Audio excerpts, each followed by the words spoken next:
வணக்கம். இரவு 10 மணியை கடந்துவிட்ட நிலையிலும் நாளைய தினம் கும்பாபிஷேகம் நடைபெற இருக்கக்கூடிய இந்த சூழலில் இங்க இருக்கக்கூடிய ராம பக்தர்கள் ராமர் கோயிலை சுற்றி இருக்கக்கூடிய வீதிகளில் தொடர்ந்து நடந்த வண்ணமாக இருக்கின்றார்கள். இங்கே பல தமிழ்நாட்டை சேர்ந்த பக்தர்களும் வந்திருக்கிறார்கள். இங்கே இருக்கக்கூடியவர்கள் பெரும்பாலும் இந்தி மொழி பேசக்கூடியவர்களாக இருந்தாலும் அங்கொன்றும் இங்கொன்றுமாக நம்முடைய தமிழ்நாட்டிலிருந்து வந்த தமிழர்கள் இருக்கிறார்கள்.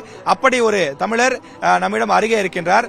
சார் வணக்கம். நீங்க எங்க இருந்து வரீங்க? நீங்க தமிழ்நாட்டுல கோயம்புத்தூர்ல இருந்து வரோம் சார். கோயம்புத்தூர்ல இருந்து வரீங்க சார். இப்ப நான் பாக்குறேன் காலையில 5 மணிக்கு நான் இந்த வீதிக்கு வந்தேன். நைட் 10 மணியை தாண்டிருச்சு. ஆனாலும் மக்கள்லாம் இந்த ரோட்ல நடந்துட்டே இருக்காங்க. எங்க தான் போறீங்க?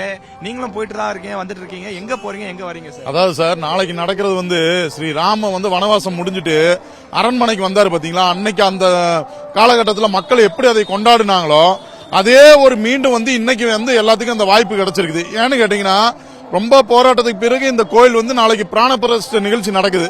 அதாவது இந்த அயோத்தியா நகரம் என்னன்னு கேட்டீங்கன்னா, சரையு நதியும் இந்த ராமஜென்ம பூமியும் அருகில இருக்குது. 1 கிலோமீட்டர் தூரத்துல ஸ்ரீராமன் நடந்து வந்த பாதைகள் இது பூராமே. அதாவது பாத்தீங்கன்னா கடுங்குளிர், அதையும் கூட பொருட்படுத்தாம எல்லாத்துக்கும் ஒரு உத்வேகம் என்னன்னு கேட்டீங்கன்னா, ஸ்ரீராம் ஜெயராம் ஜெய் ஜெயராம் அப்படிங்கிற ஒரு கோஷம் மட்டுமே தான். ஏன்னா ராமர் விளையாண்ட வீதிகள்ல இன்னைக்கு நாங்க நடந்தோம்னா அந்த ராமனுடைய அருள் எங்களுக்கும் கிட்டும் அப்படிங்கிற ஒரு நினைப்போட சிந்தனையோடையும் அந்த ஆன்மீக பக்தியோடையும் நாங்க இரவு பூரா நடந்துட்டே தான் இருக்கோம். இப்ப நைட்டு மணி 10 ஆகுது. டெம்பரேச்சர் பாத்தீங்கன்னா 10 டிகிரி கீழே போயிட்டு இருக்குது. 9 டிகிரி வந்துருக்கு நான் கொஞ்ச நேரத்துல. கடுங்குளிர் பாத்தீங்கன்னா இங்க குழந்தைங்க, ரொம்ப சின்ன சின்ன குழந்தைங்க, பெண்மணிகள் எல்லாம் நடந்து வந்துருக்கேன். ஏன்னா எல்லாத்துக்குமே ஒரு உற்சாகம். நாளைக்கு நடக்க போற பிராண பிரதிஷ்டை நிகழ்ச்சி எங்களுக்கு எல்லாத்துக்குமே ஒரு ஆழ்ந்த ஒரு ஆன்மீக பக்தியும் ஒரு கடவுளுடைய நம்பிக்கை எல்லாமே எங்க இதயத்துல இருக்குது. அதனால எங்களுக்கு இந்த குளிர், இந்த ரோட்ல ரொம்ப தூரம் நடக்கிறோம் அப்படிங்கிற ஒரு விஷயம் எங்களுக்கு பொருட்படுத்தவே பெரிய விஷயமாவே தெரியல. ஏன்னா எங்களுடைய பக்தி வெளிப்படுத்தணும்.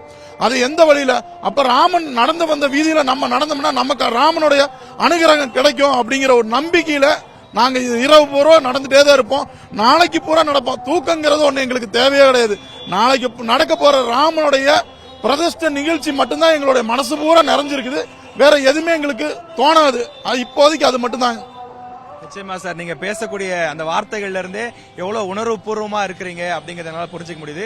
இப்ப நீங்க சொல்லக்கூடிய விஷயங்கள், நீங்க உங்க தனிப்பட்ட விஷயம் சொல்றீங்க. உங்க கூட நண்பர்கள் குழுவா வந்திருக்கீங்க.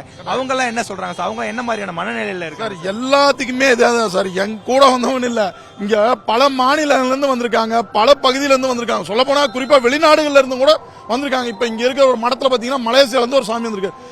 எல்லாத்துக்குமே என்னன்னா, நாளைக்கு நடக்க போற நிகழ்ச்சி ஒரு பெரிய, அதாவது நாங்க அம்மாவத்துல இருந்து எப்படி வெளியே வந்தோமோ அந்த ஒரு சந்தோஷம் எங்களுக்கு கிடைக்க போகுது. சொல்ல போனா எல்லாத்துடைய பிறந்த தினமும் நாளைக்கு தான்.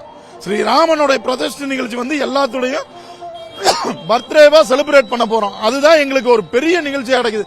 சொல்ல போனா நம்ம ஊர்ல எப்படிங்க நம்ம பர்த்டே செலிப்ரேட் பண்றோம், நைட்டு பூரா இருந்து நைட்டு கேக் வெட்டி ஃப்ரெண்டுகளோட செலிப்ரேட் பண்ணுவோம்.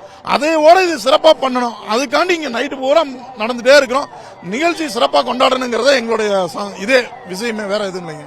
நிச்சயமாக உணர்வுபூர்வமாக ராம பக்தர் கோவையிலிருந்து வந்திருக்கக்கூடிய தமிழர் பேசக்கூடியதை நாம் கேட்டோம். இந்த இடத்தில் இதே போன்ற ஒரு பக்திமயமான உணர்வுபூர்வமான வார்த்தைகளோடு தான் இங்க இருக்கக்கூடிய பக்தர்கள், அதாவது ராமர் புண்ணிய நதியான சரையு நதியில் நீராடிவிட்டு அவர் ஓடி திரிந்து பால பருவத்தில், குழந்தை பருவத்தில், சிறுவர் பருவத்திலே விளையாண்ட வீதிகள் இது. அந்த வீதிகளில் நாங்கள் நடந்து செல்வது எங்களுக்கு கிடைத்த பெரும் பாக்கியமா என்று நாங்கள் கருதுகிறோம் என்று குறிப்பிடுகிறார்கள். அந்த அளவிற்கு பக்தர்கள் தொடர்ந்து நள்ளிரவிலும் நடந்து கொண்டே இருக்கின்றார்கள்.